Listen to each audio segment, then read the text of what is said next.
le Hezbollah libanais est un allié plus avéré de l'Iran que ne le seraient les frères musulmans d'Égypte, pour autant que les frères musulmans d'Égypte arrivent à prendre le pouvoir dans un mode de prise de pouvoir révolutionnaire. Vous voyez, c'est quand même... Ravil Parham, vous avez travaillé sur cette révolution de 79. Le régime iranien fait un parallèle entre cette révolution donc de 79 en Iran et la révolution égyptienne. Est-ce que ce parallèle tient la route ? Il y a une concomitance de dates, parce que je crois que le 11 février coïncide. Il y a certaines coïncidences qui sont intéressantes. Mais personnellement, moi je suis inquiet je suis ravi de voir les jeunes Égyptiens, les femmes égyptiennes faire ce qu'ils ont fait, mais je suis inquiet. Je suis inquiet à plus d'un titre. D'abord, un mot sur ce que vous venez de dire, M. Colosimo, c'est Khomeini n'a jamais mis en avant le caractère national ou perse iranien, c'est totalement faux.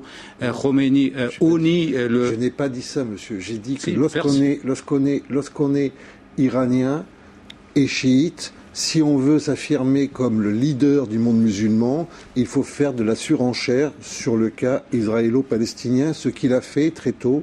Je vous rappellerai... Israélo-palestinien, ça je suis d'accord. Voilà, donc je pense que vous m'avez mal compris. Ils étaient même le premier, c'est-à-dire que Nawab Safavi, le fondateur des Fédéines de l'Islam, salué très tôt par Arafat dès qu'il arrive en Iran après la révolution de 79. Arafat se présente comme continuateur de Nawab Safavi. Il a été le premier à se rendre à l'une des toutes premières conférences de l'organisation islamique et islamiser la question palestinienne. Mais pour revenir à ce que vous disiez, oui, ils font ce parallèle. Ils font ce parallèle parce que... Mais est-ce qu'ils ont raison de faire ce parallèle ? Est-ce qu'il est justifié, ce parallèle, entre la révolution de 79 Est-ce qu'ils espèrent ? Ils l'espèrent. Ça n'est pas théoriquement impossible, toute différence culturelle et de situation politique gardée, en sachant qu'en plus cette révolution islamique iranienne, elle est épuisée aujourd'hui dans son réservoir idéologique. Et surtout, ils agitent la menace d'une influence. Ce qu'ils font depuis maintenant très longtemps dans toute la région. N'est-ce pas ? Au Liban, en Irak. Oui, Ahmadinejad s'est rendu en Irak. Le Hezbollah se réfère à la révolution islamique iranienne. Donc, en fait, c'est encore un système de la surenchère. Je vous propose d'ailleurs d'écouter le président iranien Mahmoud Ahmadinejad qui est revenu donc sur cette révolution égyptienne, qui a fait un parallèle entre la révolution égyptienne et la révolution iranienne. On écoute tout de suite le président iranien. C'était vendredi dernier, alors que le régime iranien célébrait le 32e anniversaire de la révolution. Aidé par la grâce de Dieu et grâce à la résistance des nations, le nouveau Moyen-Orient verra bientôt le jour. Et ce, sans les Américains, ni les sionistes. Azadikian, il joue sur les sentiments nationalistes. Est-ce que ça peut fonctionner sur le peuple iranien ? Non. L'anti-américanisme ? Non. D'ailleurs, Ahmadinejad lui-même veut bien faire un pacte ou négocier avec les Américains, parce qu'il sait très bien que les Iraniens d'aujourd'hui, en majorité écrasante jeunes d'ailleurs, ne sont pas anti-américains, en tout cas pas l'Amérique actuelle, qui n'est pas l'Amérique de George Bush, ni l'Amérique d'il y a 20 ans ou 10 ans. D'autant que les Iraniens voient que Obama a pris quand même la partie pour le peuple égyptien et a demandé à l'armée de ne pas tirer sur les manifestants. C'est-à-dire que Obama, à mon sens, a joué un rôle très important dans les événements en Égypte. Tout à chacun le sait. Et donc, je ne pense pas, pour une infime minorité des Iraniens, des nervis de Hezbollah, oui, de toute façon, ils sont idéologisés et anti-américanistes. Mais pas pour l'ensemble de la population. Mais pas pour l'ensemble de la population. Alors, Barack Obama, vous l'avez dit, qui a pris le parti du peuple égyptien, mais qui prend également le parti des Iraniens qui manifestent aujourd'hui dans la rue. Le président américain s'est exprimé tout à l'heure de Washington et il a évoqué la situation en Iran. Il est revenu sur les manifestations d'hier. Écoutez-le. Je trouve ça ironique de voir que le régime iranien fasse mine de fêter ce qui s'est passé en Égypte, alors que dans les faits, il a exactement fait le contraire, en tabassant les gens qui essayaient de s'exprimer pacifiquement en Iran.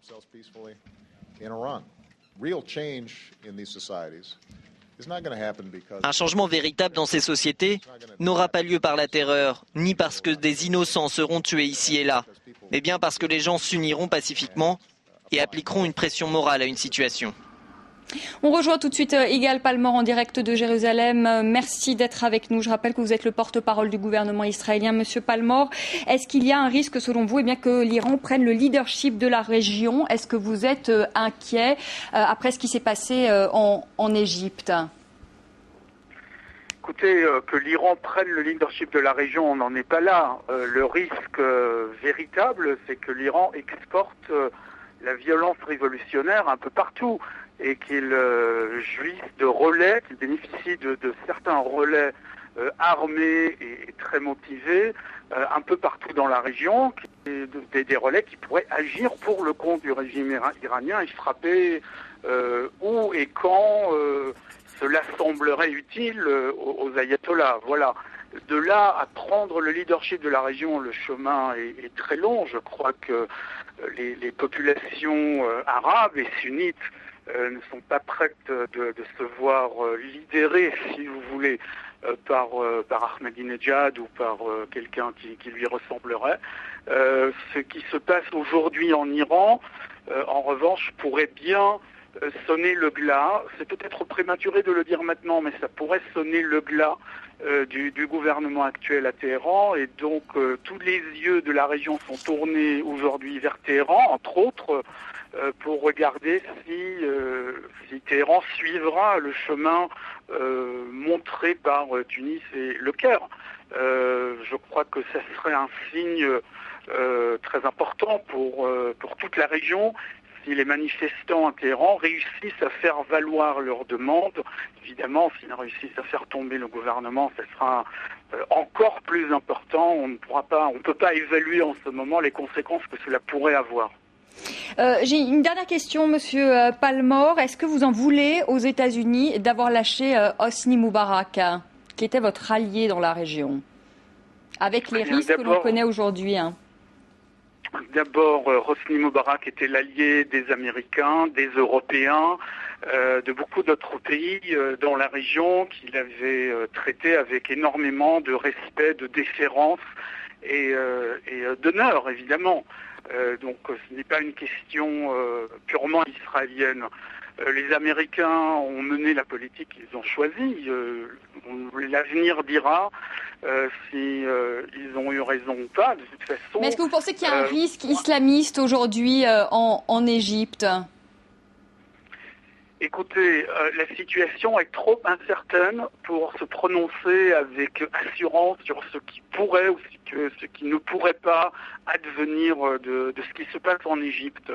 La situation est dynamique, elle est flexible, on ne peut pas savoir où vont les choses, on ne peut vraiment pas savoir. Alors on peut évidemment on peut faire des prédictions, on peut tenter de dessiner des scénarios à venir, mais pour ma part, je me garderai d'indiquer un chemin que les Égyptiens sont forcément obligés de prendre, parce qu'ils ne sont obligés de prendre aucun chemin. Ils ont le choix aujourd'hui, ils ont beaucoup de choix qui se présentent à eux, et seuls eux savent quel sera le choix qui aura leur préférence. Peut-être ne le savent-ils pas encore, peut-être doivent-ils y réfléchir, et je crois qu'il faut respecter ce moment où les Égyptiens font un choix historique, et voilà, j'espère pour eux que les choses avanceront comme ils le souhaitent, c'est-à-dire vers plus de liberté, plus de démocratie, plus d'égalité. Un meilleur avenir pour les Égyptiens sera un meilleur avenir pour leurs voisins et pour la région tout entière. Merci beaucoup, Yigal Palmor, d'avoir été avec nous en direct dans ce débat. Est-ce que Israël, Jean-François Colosimo, a raison d'avoir peur ? Là, en l'occurrence, quand on entend Yigal Palmor, le discours se veut plutôt serein, mais est-ce que Israël a tout de même des raisons d'avoir peur ? On sait que la sécurité est pour Israël une priorité absolue et pour cause, n'est-ce pas ? La déstabilisation qu'apporte la révolte égyptienne aux frontières, qui est le grand pays arabe, le pays arabe numéro 1 en termes de population, d'influence culturelle. Les 30 ans de paix avec l'Égypte. Tout ça, c'était une sécurisation quand même extraordinaire pour Israël. Aujourd'hui, je crois que le porte-parole du gouvernement israélien l'a dit, on est face à l'inconnu. Tout le monde souhaite qu'il y ait une Égypte démocratique et qui respecte, qui plus est, les traités que le Caire a pu signer. Mais on est face à l'inconnu et c'est évident que c'est une forme de déstabilisation. Je voudrais simplement dire que l'Amérique n'a pas lâché Moubarak. L'Amérique a évacué Moubarak après avoir conforté le pouvoir que représentait Moubarak en faisant en sorte que Souleymane devienne vice-président et Shafik Premier ministre. Juste pour dire que, juste pour être exact. Sur l'Iran, Azadekian, on a entendu Yigal Palmor, lui, il mise aujourd'hui sur un renversement du régime. C'est de wishful thinking, comme on dit. C'est-à-dire que pour le moment, on l'a déjà évoqué. Changement de gouvernement, oui, Ahmadinejad. Oui, changement de gouvernement. D'ailleurs, c'est intéressant ce que dit Jean-François Colissimo. Il n'a pas parlé de changement de régime, mais de changement de gouvernement. Igor Palmor, les luttes internes. Connaît bien la situation iranienne. Il mise là-dessus aussi. Bien sûr. Gouvernement, oui, je veux dire, il est fort possible qu'Ahmadinejad soit évacué, là encore, d'ailleurs par une partie des pastarans qui contestent, des gardiens de la révolution, qui contestent sa politique, comme je l'ai évoqué dans la première partie de votre émission. Mais de là à dire que le régime va être renversé, non. En même temps, pour ce qui concerne l'Égypte, moi je pense que on peut avoir un scénario à la turque, c'est-à-dire que faire peur aux islamistes égyptiens, moi j'y crois pas. Je pense que les frères musulmans égyptiens sont tout d'abord une force sociale et même s'ils deviennent un jour une force politique, ça sera plutôt les islamistes à la turque plutôt qu'à l'iranienne. Sur l'Iran, même s'il y a un lien. On est sur l'Iran, puisque s'il s'agit des islamistes à la turque, l'Iran ne pourra pas les influencer, ne peut pas avoir un champ d'influence en Égypte. C'est ça que je suis en train d'exprimer. Ramin Parhamin. Vous partagez l'analyse d'Azadekian ? Écoutez, je suis désolé de dire non, mais je suis inquiet pour ce qui va se passer en Égypte. Je pense que dans les situations incertaines, c'est les forces les plus organisées, dotées d'une idéologie cohérente, qui vont l'emporter. On l'a vu en Iran. En 1979, il y avait la gauche, il y avait les intellectuels, il y avait on l'a vu en 1917 avec les bolcheviks en Russie, ils l'ont emporté. On l'a vu avec les Jacobins en France. Ça les fait sourire. Mais oui, ils ont tout à fait. C'est leur droit de sourire. Mais dans des situations incertaines, c'est les groupes organisés qui l'emportent. Et pour dire. Revenir sur l'autre partie de votre question, de ce qui a été débattu ici, non, il ne s'agit pas d'un changement de gouvernement, il ne s'agit pas d'un jeu de chaises politiques entre telle ou telle personnalité au sein du régime. Aujourd'hui, ce que les gens demandent, et on l'a vu hier, c'est un changement de régime. Aujourd'hui, ce qu'il faut, c'est une véritable opposition avec un véritable leadership qui comprend ça et qui dit ça.